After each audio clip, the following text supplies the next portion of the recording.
Alright, so this is our last video for this week, and we're going to introduce algebra with vectors. We're just going to get started.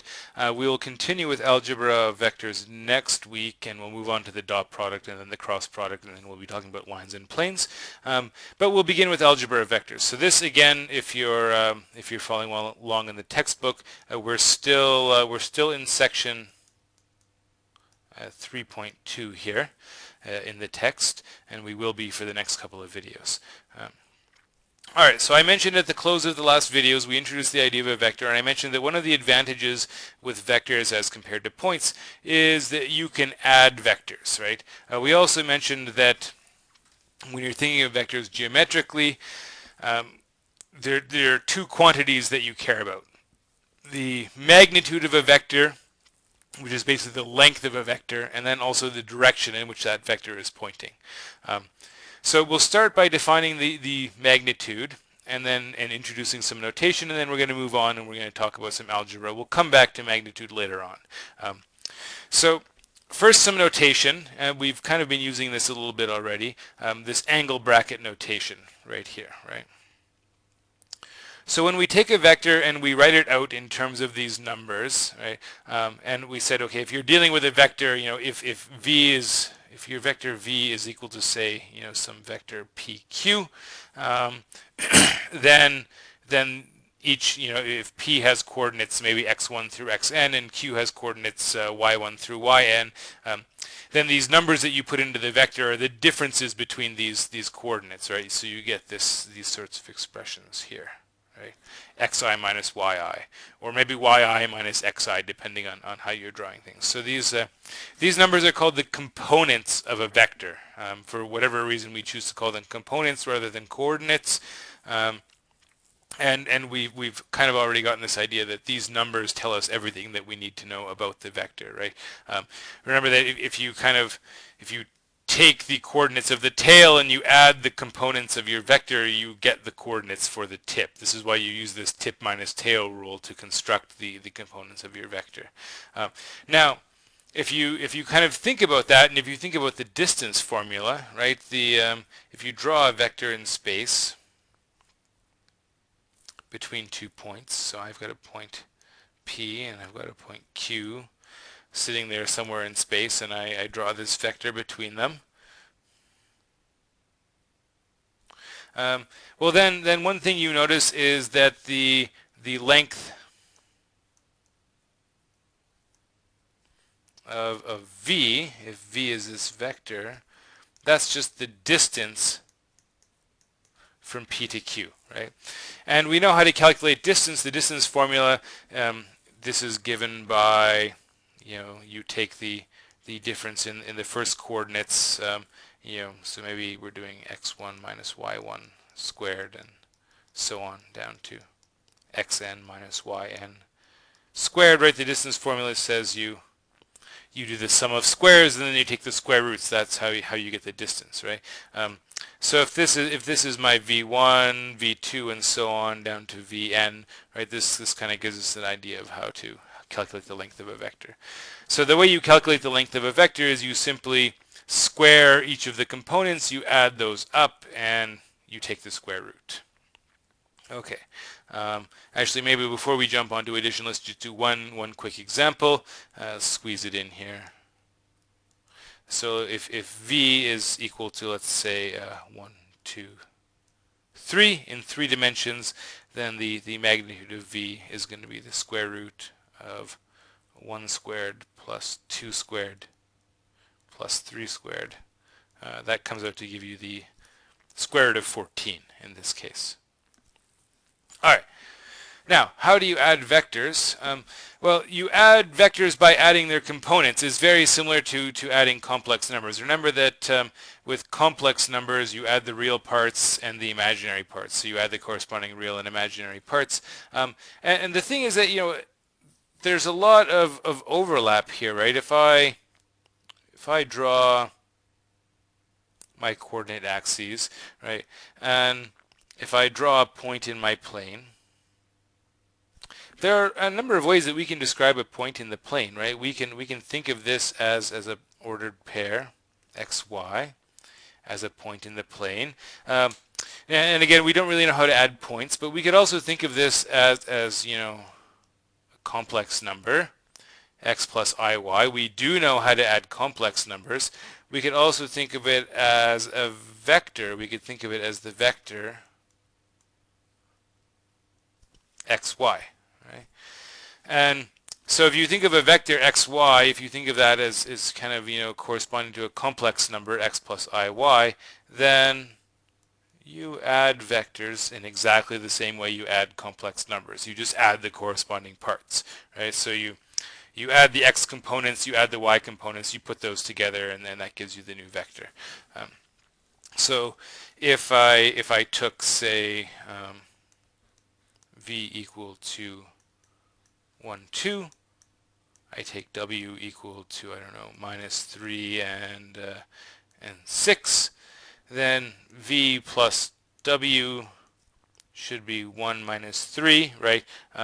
You know, maybe we want to write this as 1 plus minus 3, but that's, you know, 1 plus minus 3 is just a long way of writing 1 minus 3, and usually we skip right to the point. And then we add the y components, so 2 plus 6, right? So 1 minus 3 gives me negative 2. 2 plus 6 gives me 8. And we've calculated the sum of those two vectors. Now, one of the things that you might want to keep in mind here is that there's kind of a way to visualize things as well. We'll talk about that on the next slide. Before we jump, let's do you know, I don't know, let's do a three-dimensional example. Let's say a is equal to 1, 0, minus 3. Maybe b is equal to 2, minus 4, 6. A plus b, 1 plus 2, 0 plus minus 4, 0 minus 4, minus 3 plus 6, so we get 3 minus 4, 3 for our sum. Alright, so there is a way that you can kind of visualize this thing if we draw out a pair of coordinate axes and we think about two vectors in the plane. So let's draw things out. So let's draw a couple of vectors. Let's say 1, 2, 3, 1, 2. So let's draw this guy here. So v is going to be the vector 3, 2, and let's draw this guy here.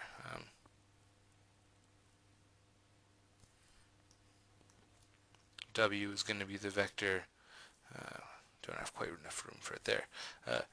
W will be the vector 1, 2, okay?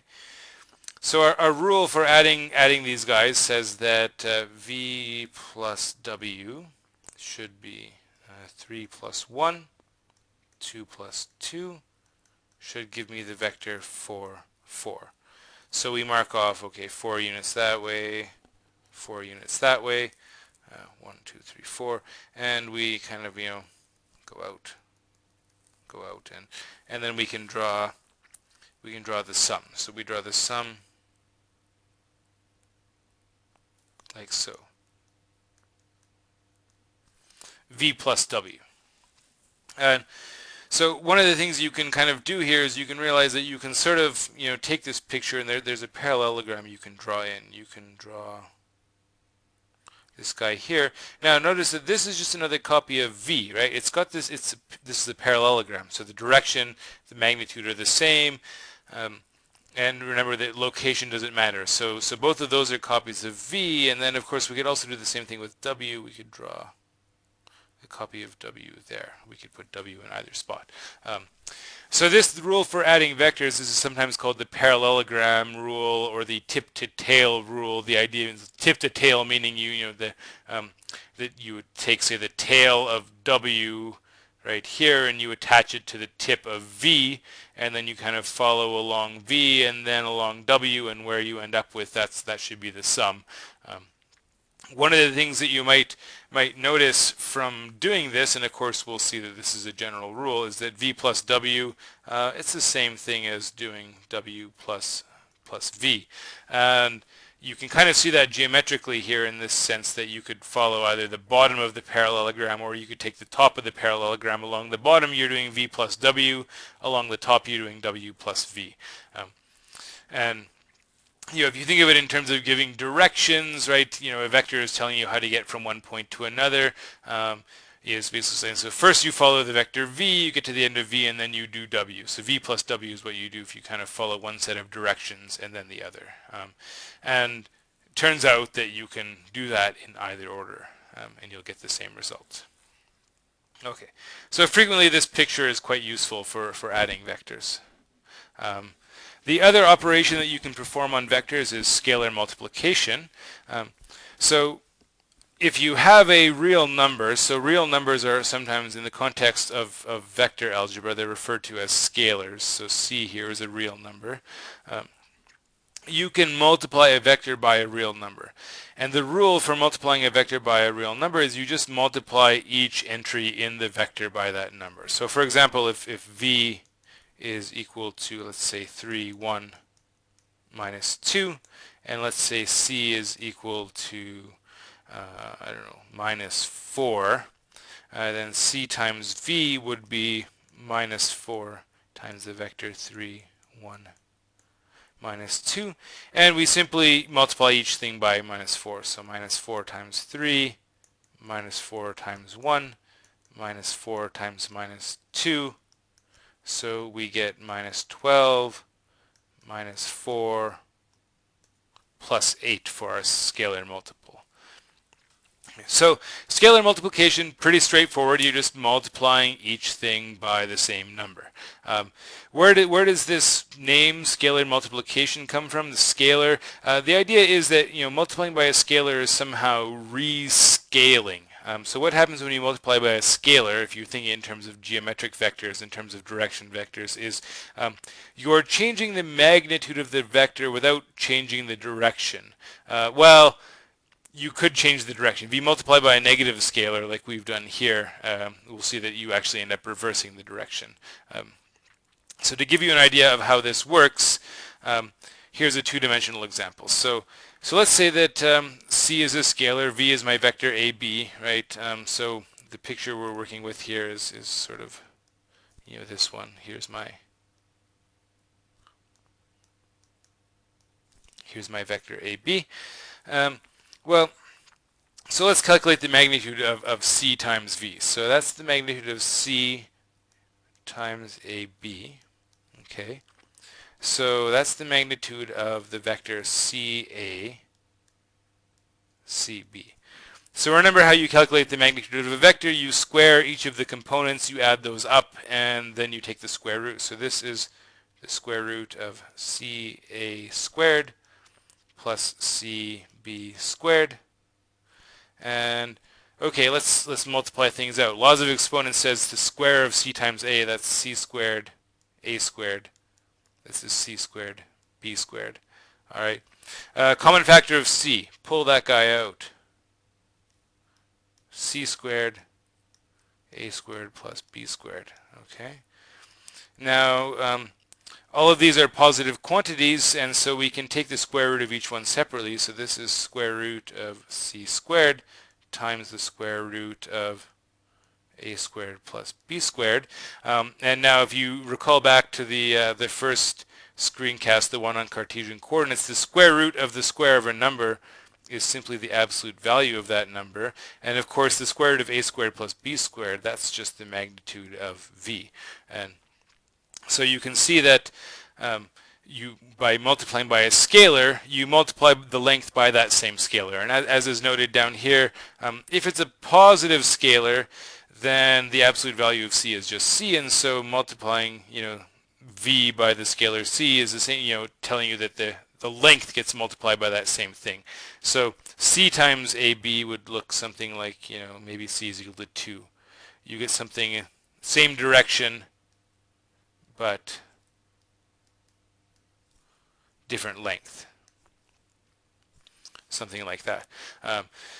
And the way if you want to, if you're not convinced that the direction should be the same, you can kind of play around. You can make an argument using similar triangles. You can convince yourself that yes, really the direction is the same. At least if C is positive. If C is negative, you actually reverse the direction, and you would get something pointing in that direction if C is negative. Okay. The only last thing to mention before we close here, there is one vector that doesn't have a direction, and that's the 0 vector. This guy right here, right? The 0 vector is just the vector, well, in 2 dimensions, 0, 0. Whatever dimension you're in, it's just the vector where all the coordinates are 0. There is no direction assigned to the 0 vector. It has no magnitude. If you have something with no length, it's not very useful for pointing you in a certain direction. Okay, so that's it for this week. We'll look at algebra more formally next week when we get into things. Okay.